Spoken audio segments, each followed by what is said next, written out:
Shame on you बहना। मुझे तो तुम्हारे कैरेक्टर पर हमेशा से डाउट था। इतनी बार मैंने दादाजी को समझाया, बोला, पर हर बार बोले मेरी अनन्या ऐसा नहीं कर सकती। लो, कर दिया तुम्हारी अनन्या ने ऐसा। अब पता है दादाजी को उनकी पोती की ये जो रंग रलियां चल रही है इनका से लाइव टेलीकास्ट दिखाने के लिए मैंने उन्हें यहाँ बुला लिया। भाई मुझे नहीं पता, भरोसा करिए। क्या हुआ, कैसे हुआ, मैं जानती सकती इस लड़के को, नहीं जानती भाई। मैं भी, हम दोनों के बीच कुछ भी नहीं हुआ। नहीं। इससे पहले कि अभिनव सफाई देता, अनन्या और सनी के दादा हरदेव पाल सिंह कमरे में पहुंच चुके थे। उनके पहनावे से समझ आ रहा था कि वो बहुत अमीर आदमी थे। अनन्या को इस हाल में देख उनकी आंखें गुस्से में लाल हो गई थी। मुझे तुमसे ये उम्मीद नहीं थी। ऐसे आप जैसा सोच रहे वैसा बिल्कुल नहीं है। अनन्या, तुम्हें अच्छे से नियम पता थे, फिर भी तुमने सारे नियम तोड़ दिए। नहीं दादाजी, नहीं। और तुम? जब अभिनव की नजर हरदेव से मिली तो उसे लगा कि वो अपनी आंखों के सामने मौत देख रहा है। तूने मेरी पोती के साथ रात गुजारी है ना? आज से हमारे परिवार के कानून के हिसाब से तू सिंह परिवार का दामाद है। क्या? इन दोनों के बीच में लेकिन कुछ हुआ ही नहीं है। जी कुछ नहीं हुआ है। कुछ नहीं किया ना तुम दोनों ने, तो क्या ये बात?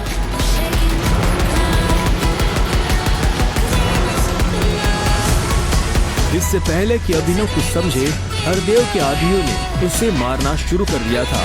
अभिनव हरदेव की उम्र का लिहाज कर रहा था, इसलिए उसने अपने आप को रोक लिया था। अनन्या, इसे हॉस्पिटल भेज देना ताकि शाम को अकरम की पार्टी में आने के लिए ठीक ठाक से तैयार हो जाए। और याद रखना, मुझे शाम को अकरम की पार्टी में ये तुम्हारे साथ जरूर नजर आना चाहिए।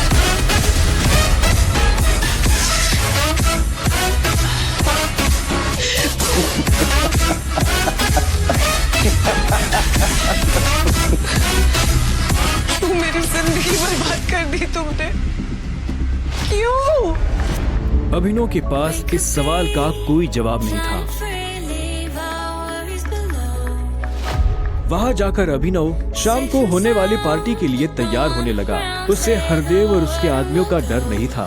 वो जानता था कि अनन्या पहले से काफी मुश्किल में थी और वो अपनी वजह से उसकी मुश्किलें और नहीं बढ़ाना चाहता था। अभिनव के पास ले देकर सिर्फ एक ब्लेजर था, वो भी उसके पापा का। वो जगह जगह से फटा और उधड़ा हुआ था, लेकिन जब अभिनव ने इसे पहना तो उसकी खूबसूरती ने ब्लेजर की सारी कमियां ढक दी। अभिनव का अंदाजा सही था, अनन्या का घर काफी बड़ा था। वो एक अमीर परिवार की लड़की थी। जितना अभिनव महीने का कमाता था उतने की अनन्या ने सैंडल्स पहनी हुई थी।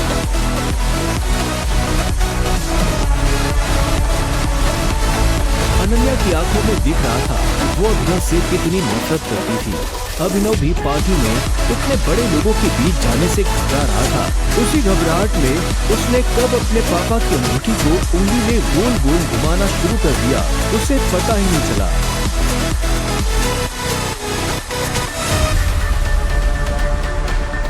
इस अंगूठी को उतार दो प्लीज, बहुत गंदी लगी। सॉरी, पर ये अंगूठी मेरा सब कुछ है।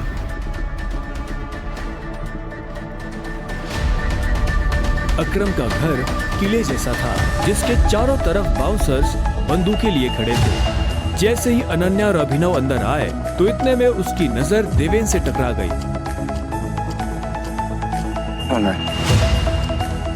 तू यहाँ क्या कर रहा है साले? अनन्या, पागल हो गई हो तुम? इस सड़क छाप में ऐसा क्या देख लिया? किससे शादी कर ली? कौन संभाल के बात कर। नहीं तो क्या कर लेगा तू? बोल ना, क्या कर लेगा? देवेन भी तैश में आ गया। अभिनव उसके ऊपर हाथ उठाने ही वाला था। इतने में उन दोनों का झगड़ा देख पार्टी का ऑर्गेनाइजर अकरम वहाँ पहुँच चुका था। क्या हो रहा है यहाँ?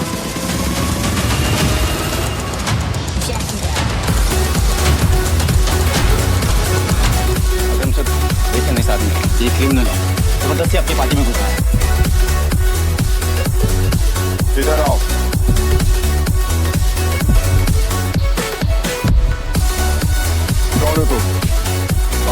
कैसे आए?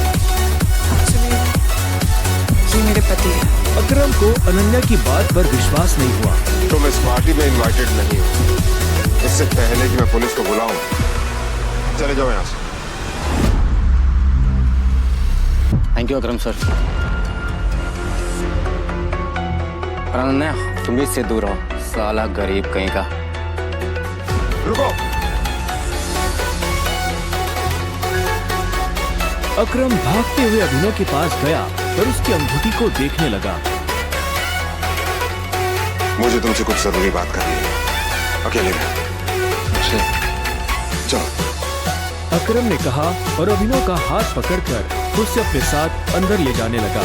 अनन्या, देवेंद्र, सनी और पार्टी में मौजूद बाकी लोग ये देख हैरान हो गए थे। कुछ देर बाद जब वो अकरम के कमरे में पहुंच गए तो अकरम ने दरवाजा बंद किया और अभिनव के पास आकर बोला, मैं तुम्हारी ये अंगूठी देखना चाहता हूँ। तो करो बात, मैं ऐसे मांगने वाला नहीं हूँ। बस मुझे इसमें कुछ देखना है, प्लीज।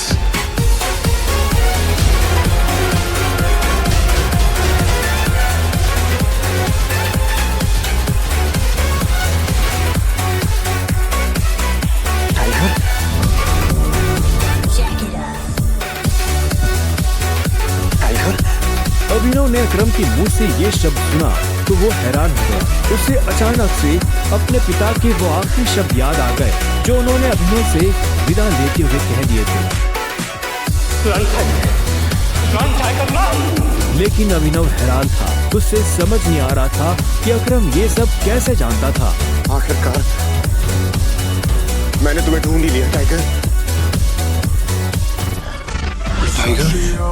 हाँ, पिछले 8 सालों से मैं तुम्हें ढूंढने की कोशिश कर रहा हूँ। तुम हमारे टाइगर, हमारी हजारों करोड़ों की एम्पायर की वारिस, जिसे 3 दोस्तों ने मिलकर शुरू किया था। मैं, तुम्हारे पापा संजय गढ़वाल और राणा अग्निहोत्री। वो देखो। इतना कहते ही अकरम ने दीवार पर टंगी एक तस्वीर की तरफ इशारा कर दिया जिसमें संजय, अकरम और राणा तीनों मौजूद थे।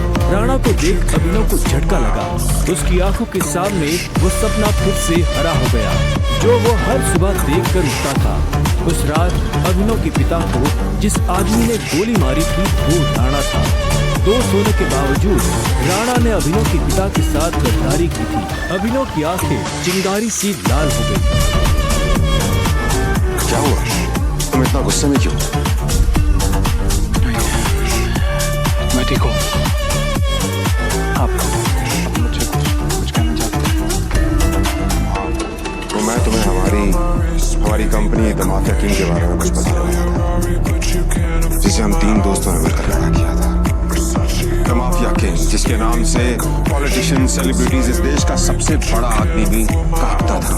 लेकिन तुम्हारे पापा के जाने के बाद सब कुछ बिखर गया और इस दौरान हमारे कई दुश्मन खड़े हुए, जिसमें सबसे बड़ा दुश्मन है इकबाल शेखावत। वो तुम्हें कई सालों से ढूंढने की कोशिश कर रहा है ताकि तुम्हें मारकर वो हमारा नामो निशान खत्म कर देना चाहता है। फिलहाल द माफिया किंग का सारा काम राणा का बेटा मॉर्टी संभाल रहा है। अब तुम आ गए हो तो इस कंपनी की भागदौड़ तुम संभालोगे। अपने पापा के काम को तुम्हें आगे बढ़ाना होगा टाइगर। अभिनव की जिंदगी रातों रात पलट चुकी थी। उसके साथ जो हुआ उस पर उसे अभी तक यकीन नहीं हो रहा था। उसके हाथ में अपने पिता की तस्वीर थी, लेकिन उस तस्वीर में वो गुस्से से भरी निगाहों से राणा को देख रहा था। अगर उसका बस चलता तो वो अभी के अभी राणा का सर काटकर अपने पिता की मौत का बदला ले लेता। मैं तुमसे पूछना ही भूल गया, इतने सालों तक तुम थे कहाँ थे तुम? पापा के जाने के बाद मैं एक अनाथ आश्रम में पला बढ़ा। कई सालों के बाद वहां से निकला, काम करने लगा ताकि पढ़ाई के लिए पैसे जोड़ सकूं। लेकिन इस दौरान आप लोगों ने मुझे ढूंढा क्यों नहीं? टाइगर, ऐसा नहीं है कि मैंने तुम्हें ढूंढने की कोशिश नहीं की। जैसे कि मैंने तुम्हें बताया कि तुम्हारे पापा के जाने के बाद माफिया वर्ल्ड में अफरा तफरी मच गई थी। हम उसे भी संभाल रहे थे और तुम्हें भी ढूंढने की कोशिश कर रहे थे, लेकिन वक्त के साथ साथ तुम्हारा चेहरा भी बदल रहा था, इसलिए तुम्हें ढूंढने में बहुत